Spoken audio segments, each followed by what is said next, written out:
Hey, white people. So, today I want to talk a little bit about COVID. So, we're finding that the rates of death and hospitalization for COVID patients who are people of color versus people that are white are astronomically different. Like, people of color are 2 to 4 times more likely to die of the coronavirus than a white person is. And it's not because the coronavirus is racist. It's not. The coronavirus is a germ, and it, even in the DNA of it, it doesn't choose like black bodies more than white bodies. There's nothing genetically that goes these people are more susceptible to it than others. The issue that we're having is 100% systemic, 100% environmental, 100% because of the disparities that compound upon each other and build and build and build and build until you get to a place where just by living as a black person in America, you are 4 times more likely to die of COVID than living as a white person in this country. And today I want to talk a little bit about those systems because I think that we still are not quite grasping the scope of this issue, the scope of what we're actually talking about. This is not just about George Floyd in Minneapolis, right? This is not even just about like slavery in the past. This is about how all of our systems come together to create a disparity and a boundary and a wall that is insurmountable for people of color to live healthy, productive, equal lives to their white counterparts. So when we look at COVID, we know that it is more likely to be deadly for people who have pre-existing conditions like diabetes, like heart disease, like obesity, like asthma. And those issues are more prevalent in communities of color. Again, not because they are somehow more genetically predisposed to those things, but because of the environmental factors that go into the lives that they are able to live based on the opportunity and systems that they have to navigate every single day. One of the main causes of a lot of those diseases is poverty. When you talk about poverty, it affects everything. It affects where you live, it affects where you go to school, it affects the opportunities that you have, it affects what you eat, it affects your stress, it affects how you interact with the government and with the police. It affects every part of your life. And what we know about America is that there is a huge wealth and income disparity between people of color and white people, and it's systemic. It is intentionally there. It started with, you can start just in the space of like housing, right? We have created through redlining, through property value, through gentrification, through banking predatory practices, through whites only communities and segregation. We have created spaces within our country, especially in urban areas, that are almost exclusively people of color. They're almost exclusively poverty stricken. And those are the areas where we build high-rise projects, right, where you have large numbers of people living in substandard housing with predatory rental oversight. You have people that are living 2 and 3 generations to an apartment because affordable housing is an issue that you can't get. You have throughout the country people on wait lists for months trying to get a place where they can afford to live on the money that they're able to make at the jobs that they're able to get. And so when we look at housing, we look at urban areas especially is kind of where I want to focus today. where you live and the poverty that you live in impacts your mobility. It impacts your ability to do better in life. So when you live in an urban core area that is poor, that has that maybe you live in the projects or you live in substandard affordable housing within an urban core, you go to school in that area. Schools, as we know, are funded by property taxes. Property taxes are levied based on property values. What we know based on how the banks work, how white people work, how the government works, is that these urban core areas have way lower property values. And so they have way less tax base. And so out of that tax base comes funding for their schools. And so even though in communities of color there are generally more kids than in white communities, you have more kids coming to schools that have less funding than schools that you would find in the outer suburbs where most of the money is and where the population is largely white. And so those kids from day one are going to schools that are underfunded. They're living in substandard housing. They're getting up every day. They're going to school in schools that are not always safe. They're not funded enough to have small enough class sizes that kids can get the help that they need.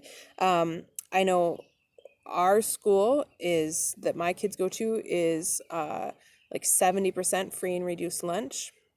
And so our school is constantly using money to feed kids, like money that could be used on uh, educational stuff. They're using to feed children.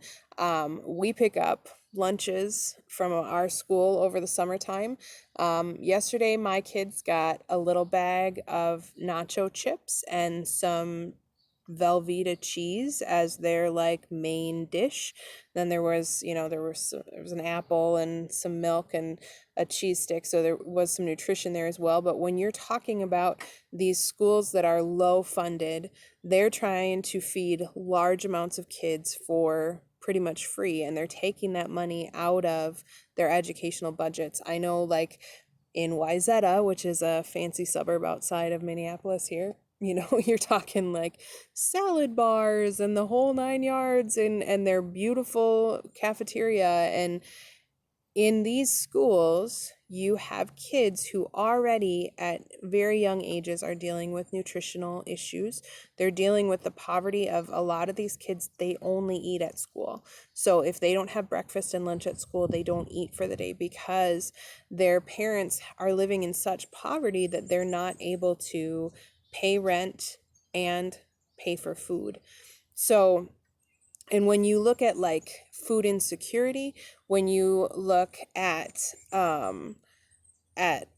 nutrition amongst the very, very poor, you're looking at food banks. And what do we donate to food banks? We donate tuna, we donate bags of rice, things like that. Most of the food that is affordable and that is given for free in spaces where you can't pay for your own food, it tends to be carbs, carbs, carbs. It tends to be easily cooked and digested. It's not usually highly nutritious. And so you have some of these underlying issues of heart disease, of hypertension, of obesity, starting even when kids are super young in their schools. They're already struggling with some of these underlying health issues. And so when you see programs start where like school lunches are supposed to be more nutritious and healthier, part of that is because if the school doesn't provide it, the kids won't have it. So you start already in that place with school, and then as the kids go up and through school, one of the ways that you advance yourself is through education, right? And so when you graduate from a high school that is an urban high school where the education is not as high quality as other schools, you're not as attractive to colleges. When you are probably the first person, or maybe the first person in your family that's ever gone through college, there's a lot of really hard things that you don't know how to do. Like, how do you fill out a FAFSA? How do I know when I'm supposed to apply? What am I supposed to do with some of these things? And if you don't have a parent that's gone before you for that education, you have to navigate all those things by yourselves. When you're talking people of color, you're sometimes talking immigrant communities where they don't always speak even the language, and they're trying to navigate this system. So again, you have college rates that are way lower for people of color, way lower for their ability to get accepted to college, lower for their ability to pay for college, lower for their ability to, provide for themselves when they're in college. Like, if you don't have parents that can help you, you're trying to work your way through school. All of those disparities that just like they start before you even step foot into the classroom. Kids are dealing with homelessness throughout school, throughout college. Can you imagine trying to get good grades and do good schoolwork when you don't have a place to live, or when the place that you live is a one-bedroom apartment with 10 other people? Like, there are all of these underlying disparities that make that upward mobility difficult. And so you have generations who are living in the same levels of poverty again and again and again. And if you don't get a good education, if you don't have a college degree, the opportunities for jobs are much, much lower, right? You find yourself in the lower pay grade. So you're doing food service, you're doing frontline working, right? And so when we're talking about COVID, it's the people who have been the essential workers, the ones at Walmart every day, the ones who are driving buses, the ones who are packing and processing meat. Like, these low skilled or low education jobs are the jobs that largely people of color have to work because of the educational disparities that's based on the housing disparities that started with some of the just segregational practices that have carried through and have reaped these benefits for these people.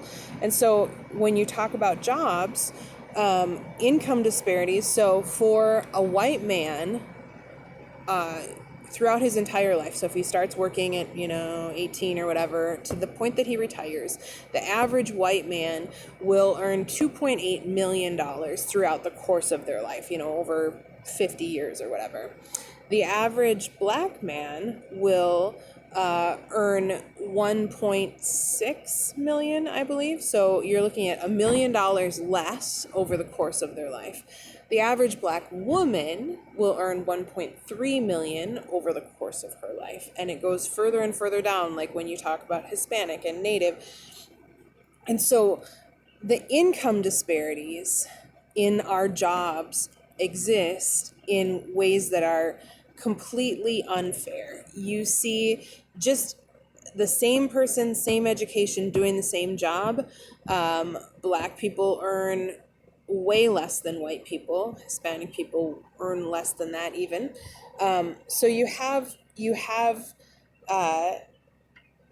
the disparities with where you live, the disparities with how you have an opportunity to get jobs. When you do get jobs, even when you do the exact same work, you're paid less. And so again, you're taking less home, you're having less spare income. So when you have kids that only eat at school, it's because their parents take home 20% less than your parents do, even if you work at the same place. So you have this poverty that just compounds.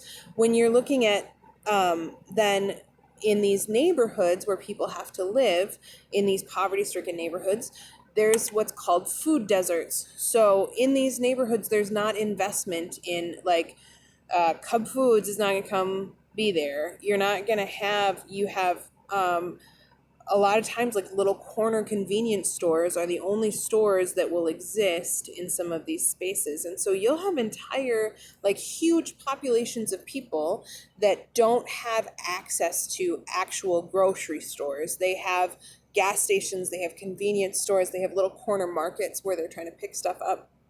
And usually those things are way more expensive. Have you ever shopped at like a little corner market, or like if you look at like what you can get at Aldi versus what you can get at a gas station, how much more you're going to pay for it?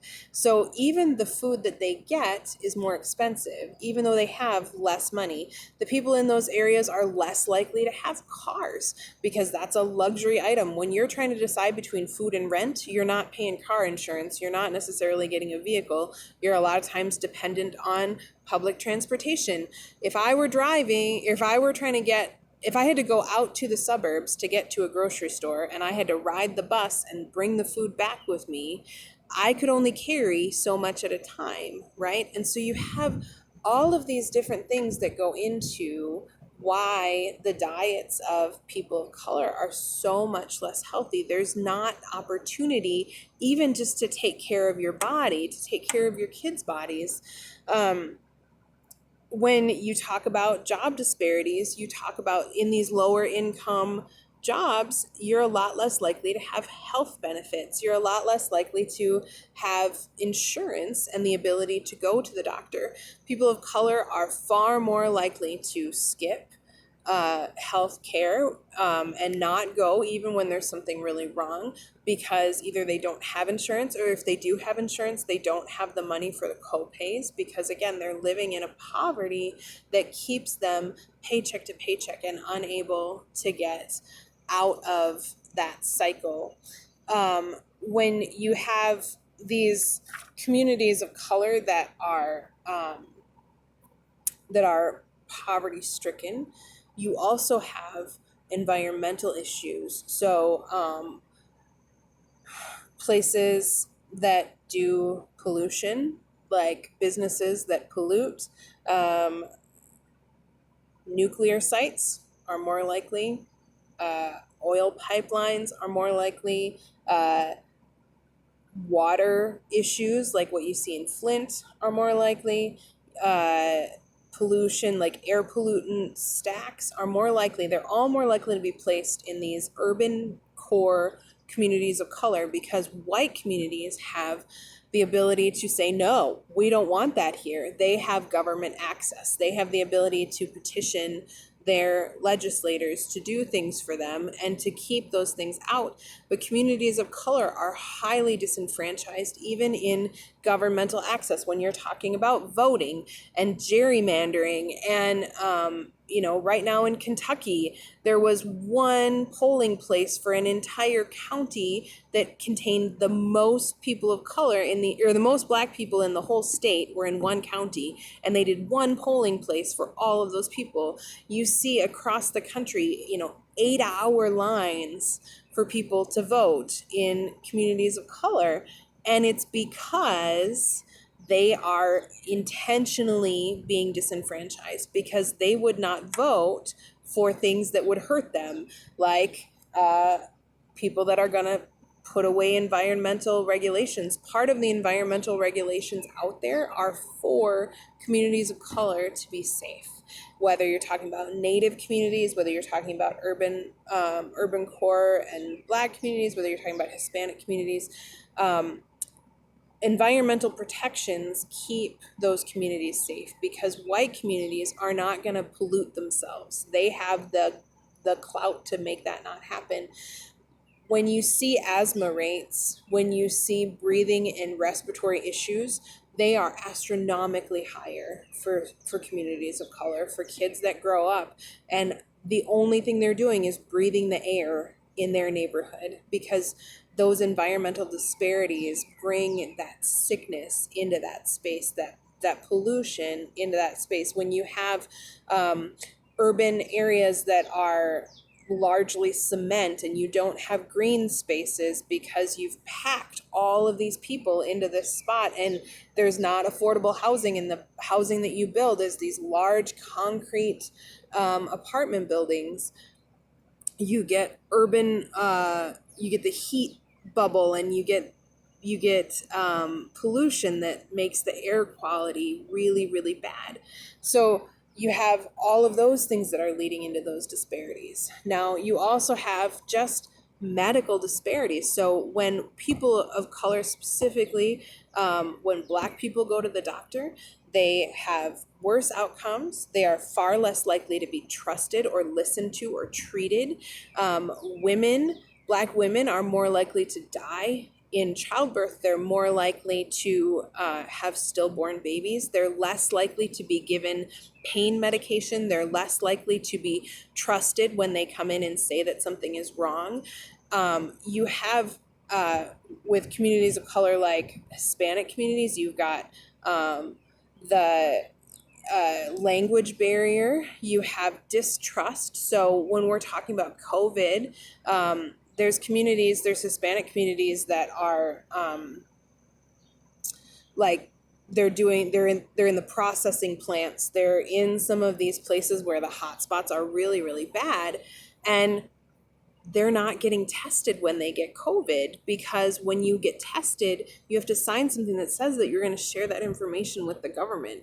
You're going to share that information with your employer. And right now, with this administration and the way that they have used ICE as a weapon and the way that they have done things that are super unfair, like I was reading a story of a guy the other day that was an American citizen that was picked up by ICE and held for 3 weeks without a phone call, because once you get into that system, you have no rights, even if you're a citizen. He didn't have his ID on him, and so they were getting ready to deport him before he was able to call his family and get them to bring proof that he was a citizen 3 weeks after he had been held.